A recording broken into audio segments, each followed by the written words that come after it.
कोई बीजेपी में है, कोई कांग्रेस में है, कोई छोटा पार्टी में है, कोई बड़ा पार्टी में है, एकत्रित नहीं हो रहे। तो इस चैलेंज को पास करने के लिए हम लोग ने, थोड़ा टाइम लगेगा, मैं थोड़ा ये 5 मिनट एक्स्ट्रा देना चाहते हैं प्लीज, बिकॉज नहीं तो हमारा बात नहीं रख पाया इस मूवमेंट के लिए तो हमारा आना बेकार है। Please, I have already told to Baman Meshram जी, तो लेट मी, सत्य बात रखना बहुत जरूरी है, भले 200-300 लोग हो, रखना बहुत जरूरी है। अभी नागपुर में मेरे को चीफ गेस्ट बुलाया था, 5 लाख लोग थे, तो उसमें मैंने इतनी बात रखी है क्लियरली। कारण क्या कारण है? हमको ब्राह्मण ने ये कर रहा है, हमको ब्राह्मण ये कर रहा है, ये नहीं, हम क्या कर रहे हैं, व्हाट इज द रिस्पॉन्सिबिलिटी, ये इंपॉर्टेंट बात है। ब्राह्मण को दोष क्यों देते हैं? हमको खुद को दोष दीजिए आप लोग। ब्राह्मण ये कर रहा है, वो कर रहा है, तो आप क्या कर रहे हैं? Why you people are not united? 130 साल हो गया, 130 ईयर्स।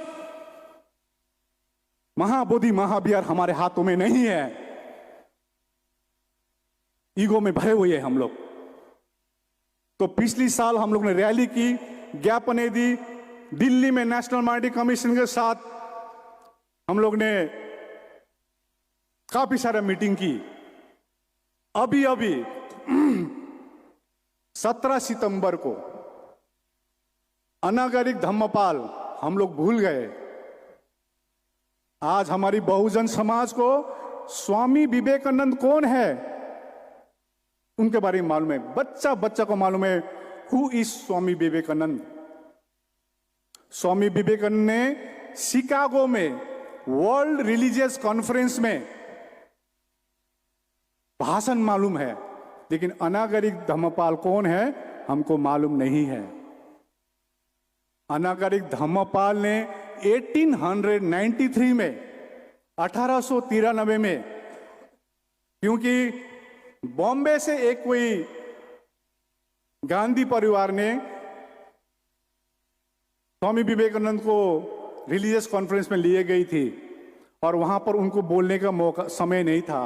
अनागरिक धम्मपाल ने सोचा ये बुद्ध का देश से आया है तो मेरा टाइम उनको दे दीजिए, और अनागरिक धम्मपाल ने अपना समय देकर स्वामी विवेकानंद को बोलने का मौका दिया। हम अनागरिक धम्मपाल को भूल गए। उनका जन्मदिन है 17 सितंबर, और हमारे बहुजन समाज 17 सितंबर में विश्वकर्मा पूजा में बिजी रहते हैं। विश्वकर्मा पूजा में हिंदुओं के कोई भी देवी देवता का पूजा एक गांधी का बर्थडे जैसा या 15 अगस्त की तरह नहीं होती है, लेकिन विश्वकर्मा पूजा 17 तारीख को ही होती है, सितंबर। तो हम लोग ने अनागरिक धम्मपाल की जन्मदिन 17 सितंबर के आर्धा पर हम लोग ने पटना में शांति रैली करके, बहुत बड़ा रैली हुआ था, 5 लाख बौद्धों की रैली हुई थी अभी, और सरकार को ज्ञापनें दी गई। फिर से अभी 26 नवंबर में भी पूरे भारत में पत्राचार किए गए हैं, पूरे विदेशों में पत्राचार, मुख्यमंत्री को, प्रधानमंत्री को। और अभी 12 फरवरी महाबोधि महाविहार में के सामने हम लोग अनिश्चितकालीन इनडिफिनिट हंगर स्ट्राइक करने जा रहे हैं। तो आप लोग से ये आह्वान है, हम लोग ने भांते सुरेश देसाई की जो आंदोलन देखी, वो विफल होने का कारण क्या था? 1 नंबर कारण हमने देखे, वो आंदोलन विफल होने का कारण महाराष्ट्र के भांते बेसी थे, महाराष्ट्र से भांते आए थे। दूसरी कारण देखे, उस समय कोई सोशल मीडिया नहीं थी।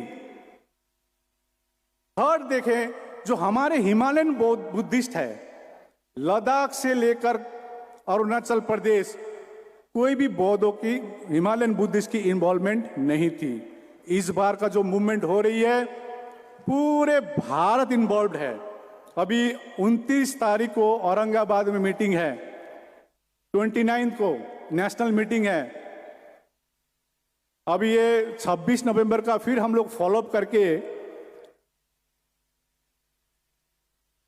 29 तारीख को मीटिंग रख रहे हैं। तो नेशनल माइनॉरिटी कमीशन ने एक मीटिंग बुलाई थी बोध गया में, तो उसमें मैं कंक्लूड कर, जस्ट 2 मिनट्स। तो नेशनल माइनॉरिटी कमीशन के यहाँ पर बोधगया में बीटीएमसी ऑफिस से मीटिंग हुए थे। क्योंकि आपको ज्ञात करा दूं, समय थोड़ा कम है, हमारे एक विधायक थे, बीजेपी के विधायक, उनसे भी हम लोग मिले। आप लोग विधानसभा में बात उठाइए। अभी अभी चंद्रशेखर आजाद जी से मिले पटना में, वो भी बात उठाएंगे उधर पार्लियामेंट में। तो बीजेपी के विधायक ने आवाज उठाई विधानसभा में, और स्पीकर नंद किशोर यादव जी ने जवाब दे रहा है। हालांकि स्पीकर, पार्लियामेंट हो या विधानसभा हो, स्पीकर को न्यूट्रल बैठना होता है, सरकार के तरफ से जवाब नहीं देनी पड़ती है। लेकिन बिहार के स्पीकर जवाब दे रहा है। आपको क्या मालूम है, वहां पर शिवलिंग है सामने। तो हम लोग ने अभी सरकार को फोटोग्राफ दिखाए, ये ज्ञापन दिए, इतनी ज्ञापन, यहाँ फोटोग्राफ दिखाए हमने।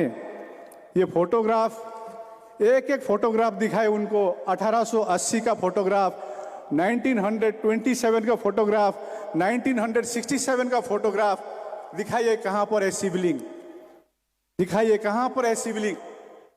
हमारे पास ये तथ्य है, क्योंकि बौद्ध काल्पनिक बात नहीं करती है, बौद्ध इतिहास है, पूरे संसार को मालूम है। सम्राट अशोक ने बनाया ये महाबोधि महाविहार, तब भी आप शिवलिंग है, 5 पांडव है। अभी ये 2024 का बौद्ध है, 1992 का बौद्ध नहीं है। हम लोग एक होकर निश्चय जीतेंगे। और सबसे आह्वान करते हैं, 12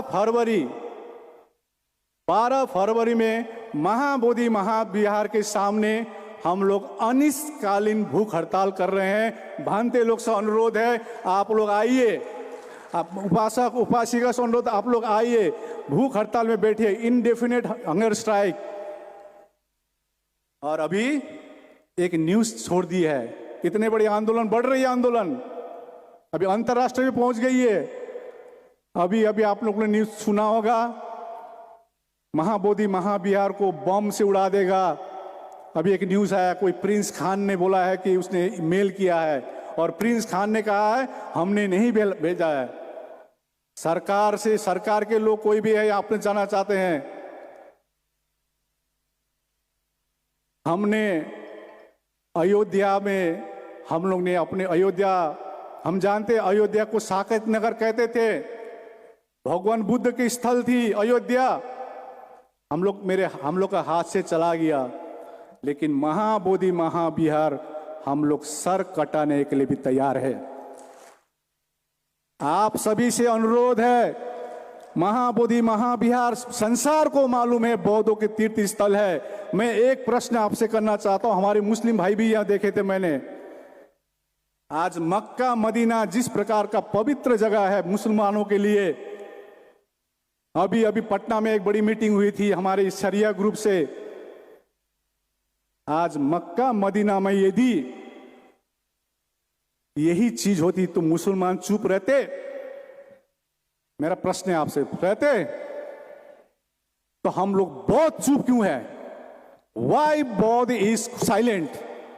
अब हम लोग दिखाएंगे, महाबोधि महाविहार को मुक्त करा के छोड़ेंगे, हमारी एकता के लिए छोड़ेंगे, बाम साहब से हेल्प लेंगे, सभी संगठनों से हेल्प लेंगे। आज सुबह हमने यहाँ पर बमन मेश्राम जी से बैठे 1 घंटा, उनसे कहा कि इस प्रकार रणनीति से काम करना होगा। हमारी एकता में जीत है, एकता से हम लोग जीत कर सकेंगे, अलग अलग बैठ के हम लोग नहीं कर सकेंगे। सभी को साधुवाद, बहुत बहुत साधुवाद। कमें सम थी, नहीं तो मेरे को बहुत कहना था। आप लोग से आह्वान है, 12 फरवरी को अनिश्चितकालीन भूख हड़ताल है, और अभी 10 जनवरी से नए साल में पूरे बिहार में हम लोग धम्म यात्रा कर रहे हैं। महाबोधि मुक्ति धम्म यात्रा 10 तारीख शुरू कर रहे हैं पटना के गांधी मैदान से। धन्यवाद। भवतु सर्वमंगलम।